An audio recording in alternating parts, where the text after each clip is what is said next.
Un anno particolare questo 169esimo della Fondazione della Polizia di Stato. Il questore di Padova spiega così l'andamento dei reati da aprile 2020 a marzo 2021.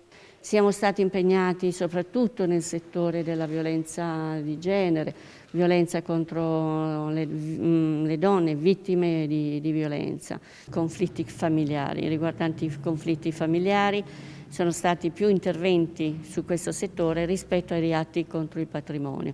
E poi voi sapete benissimo che a Padova c'è un forte grido di allarme sempre nel campo dello spaccio.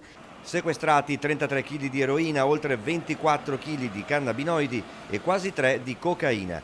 In crescita lo spaccio online con i consumatori che si procurano la droga da casa, gli arriva col corriere. Tornando alle conseguenze del Covid sulla popolazione, il questore rileva la stanchezza generale dei padovani. A uomini e donne della Polizia di Stato ha impartito la parola d'ordine: umanità.